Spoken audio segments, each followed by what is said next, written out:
Hi, as all of you know, I'm Erin Lee Lammers, and today we are going to be discussing the 1904 World's Fair and the inventions that were introduced there. But first, I think we need to answer a very important question. Why World's Fairs? Well, back in the early 1900s, they didn't have TVs and social media and the interwebs that we do now, so they didn't really have a way to tell people about all the innovations that were going on in the world. And let me tell you, there were lots of things going on in the world, lots of things being discovered and invented, such as the light bulb. But that was the, Chicago World's Fair, and that's a different story. All the inventions that were being made were patented, and on average, there was 1,248 patents per year from 1865 to 1900, and right now there's a little over 500. So there were lots of things being discovered, lots of things being popularized, and they needed a way to tell people about it, and the easiest way to do this was World's Fairs.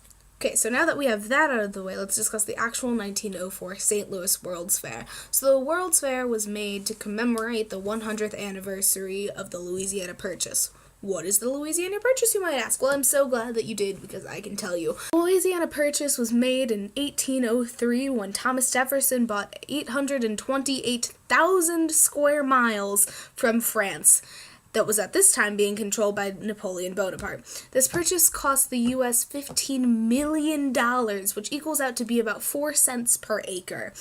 The bottom line is France needed money, we wanted territory. We made a deal, everybody was happy, except, of course, the Native Americans whose land we took. But again, different story. So it had been 100 years since that purchase, and America was ready for some action. Okay, so a brief overview of what was going on in the world outside of America. It's true, there's a world outside of America. Goes as follows. China was not doing so hot, okay? So it had just gotten out of this opium war against Britain and France, two major powers, and it had lost horribly. Its economy was depleted. So then, after that, we have Russia. Russia was fighting with Japan a lot, and it was losing a lot. Obviously, I'm summarizing a lot here. So Britain was out there doing its colonization thing in Africa. It was taking over little tribes of people, as it usually does, because everybody else was like, Britain, we're done with you. But then Africa was like, well, we don't know what's going on. And then Africa, being Africa, was still just being conquered by people because it was just little tribes of people doing their own thing. And again, people have to come in and ruin everything, like usual. People. So people who we generally thought were in the same league with, such as Britain and Russia, were out doing their conquests and weren't really including us in anything because, well, we were just there. But in reality, we had just gotten done with the Mexican-American War and won. There was industrialization going on, and there's this whole reform movement thing, so at least we thought we were on top, and being Americans, we decided we needed to brag. So the 1904 World's Fair was born. The most logical place to have it was obviously St. Louis. We were bought in the Louisiana Purchase.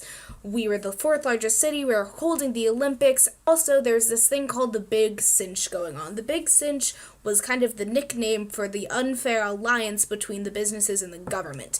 And so pretty much the business owners said, hey, we'll pay for the fair as long as you make sure we never lose a trial. And the government was like, that sounds good. This guy, David Rowland Francis, decided that he was going to head up the fair. Now, David Francis was this guy who was a former member of the Big Cinch and was now governor of Missouri. Okay, not now governor of Missouri. He used, back then, he was governor of Missouri.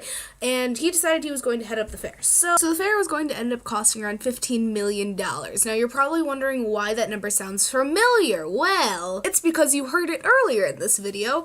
That was how much it cost to actually buy the Louisiana Purchase. So the fair, to commemorate the Louisiana Purchase, was going to cost the same, if not more, than the Louisiana Purchase itself. I would like to take a moment, however, to discuss the controversy of the food. As much as I would have loved to spend the past month researching delicious foods, I just realized after spending 5 minutes researching there was way too much controversy, and so I stuck to the inventions, which are actually much more interesting in my opinion.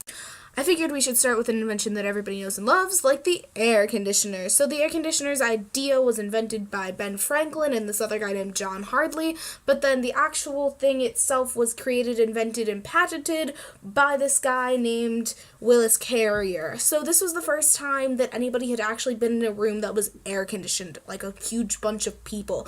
And it was really, really cool, because especially in St. Louis, where it's hot all the time during the summer, and in mid-July during the fair, they walked into a room and it wasn't hot.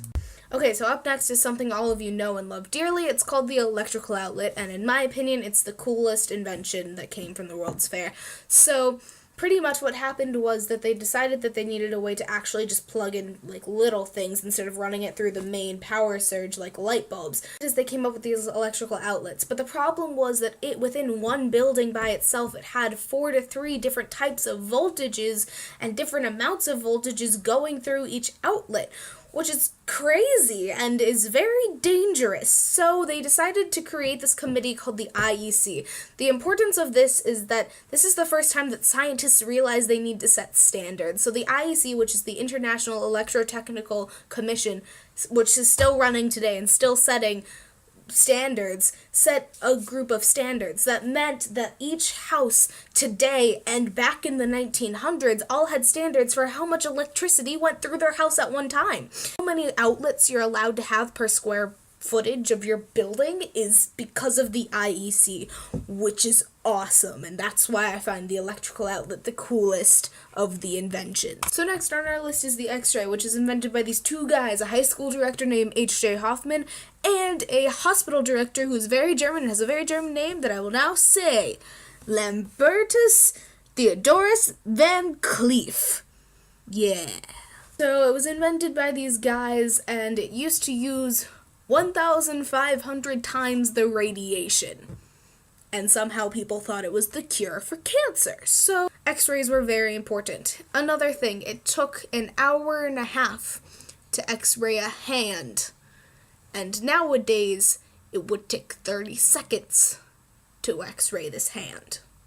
So continuing on with this idea of doctory stuff, the baby incubator was a huge deal at the fair. It was one of the only things that was displayed in the entire Pike building. Because of this, many babies were able to survive, which is awesome, and also there was these really cool little baby soaps you could buy at the gift shop, which is also pretty cool. So it was invented by a German scientist named Dr. Martin Coney, and it was awesome, and it was super cool, and that is my last invention for you guys. Those were the main 4 that I thought you would find interesting. I found them really interesting, and I hope that you enjoyed this video. There was no possible hope of any way of your blah. Again, it was invented by a German scientist.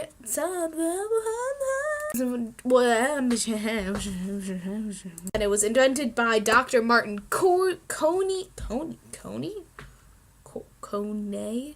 He's a German scientist. Hot. Oh, God. St. Louis. We were bought in the Louisiana. That was the big cinch. In a cinch. Bad puns. And so the 1904 World's Fair was born. Yes, got it right. Okay.